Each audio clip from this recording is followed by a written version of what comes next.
Hello, good afternoon, and welcome to our executive briefing on the C-Suite Software Technology Sentiment Study webcast. My name is Jory Weissman. I'm the Chief Software Analyst for the Business Software Education Center, and I'll be your host for today's session, which will highlight key parts of the study. I can be contacted at the email address below at any time if you have any questions, comments, or need additional information from the BSEC. Our session today will run approximately 15 to 20 minutes and will serve as a primer for the complete study, which is available for download on the resources page of the BSEC website. Before we get to our agenda today, I wanted to mention two action items. First, please use your GoToWebinar control panel to post a question. Post early and often, as we will try to answer questions in the order received. Second, this presentation will be available to you after the webcast on the Business Software Education Center resources page and as a recorded video on our YouTube channel. Today we'll talk a bit about the BSEC and specifically about some of the more interesting and in some ways eye-opening findings of our sentiment study as responded by your industry peers. We will then open the floor to some questions from today's attendees and share with you a bit of information about our sponsor organization, mybar.net, who have been empowering the cloud transition of organizations like yours for over a quarter century. The BSEC was created to help mid-market and emerging enterprise organizations achieve their operational and corporate objectives through the use of technology. The mission of the BSEC is to provide information, resources, training, and programs on all aspects of business software and related technologies, including digital transformation, process automation, analytics, data security, and technology solution best practices. On our website, you'll find a tremendous amount of information you can use to further your growth and ensure your organization is exposed to industry-leading best practices and emerging trends. At the BSEC, we go beyond the basics, taking deep dives into technology, working with our sponsors and special industry experts to bring you relevant content that will keep you ahead of the competition. For more information, visit us on our website or call the number you see on the screen. The Business Software Education Center conducted a survey in May of this year with the goal of providing a mid-year check regarding what executives are thinking, planning, and prioritizing on the increasingly mission-critical subject of software and related technologies.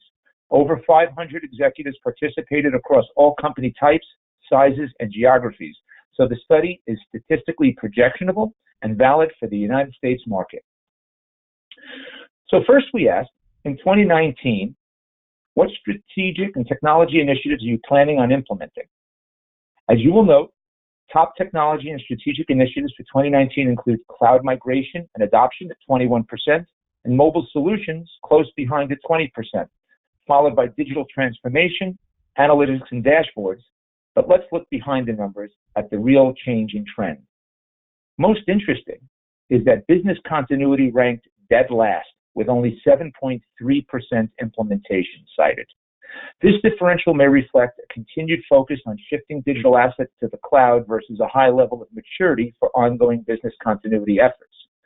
Anecdotally, I can share with you based on firsthand knowledge that this has been the biggest change in the SMB marketplace. Through my 25 plus years of experience, leaders in the SMB space often explored software transformation and related activities for efficiency's sake. However, I found that it was business continuity, or lack thereof, that was the real driver of change. 3 to 5 years ago, however, senior executives did not necessarily appreciate the profound power of the cloud.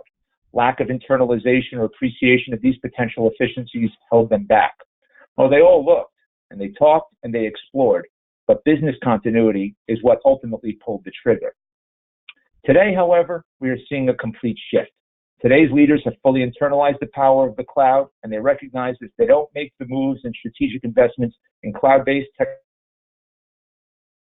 that in and of itself will be the root cause associated to lack of business continuity. When asked about planning and budgeting, in 2019, do you plan to increase or decrease your investment in software-related technologies? A majority, 55%, said they plan to increase investment in software and related technologies, and only 15% plan to decrease investment, while 28% plan to remain the same.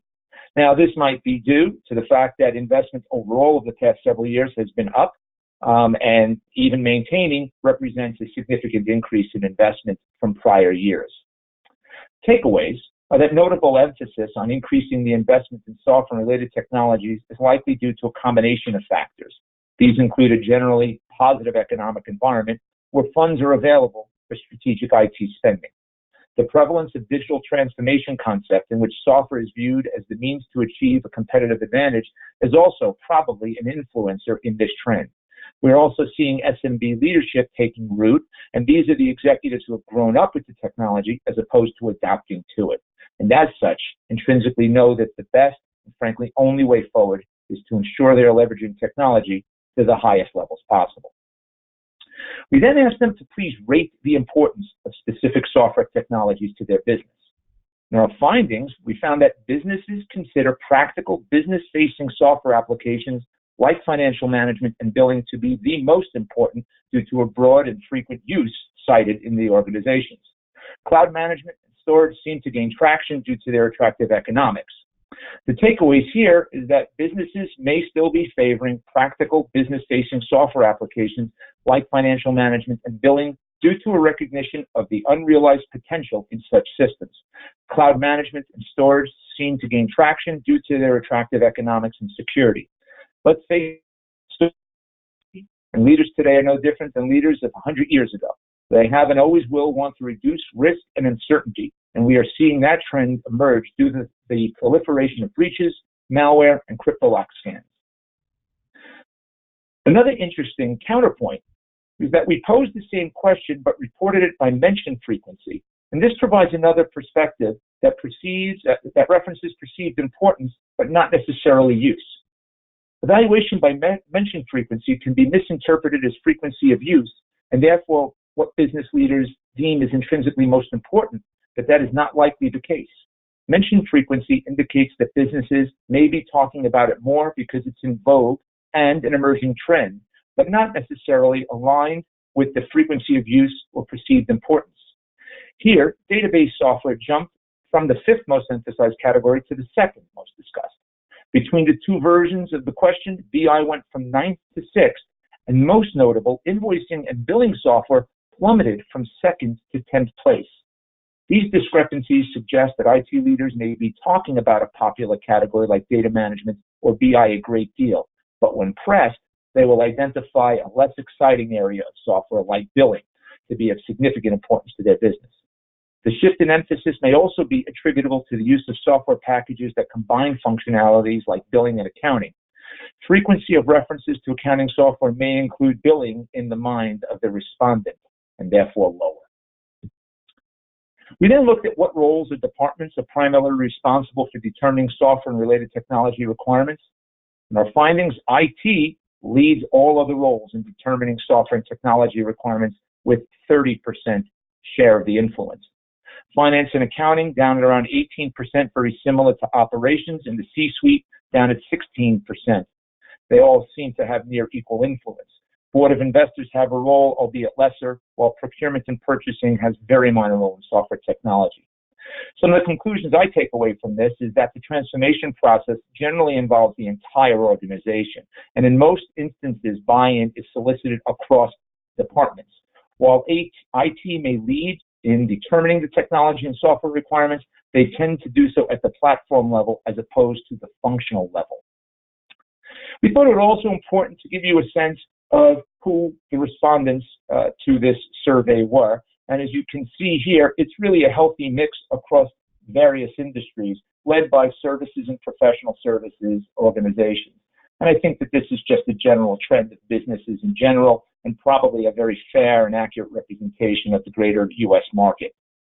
We also tried to look at this from the perspective of how large or small these organizations were based upon employee count, and is common in the SMB space, 50% or nearly 50% had less than 25 employees, and the balance were equally distributed across organizations of the traditional mid-market between the 26 and 500 employee level.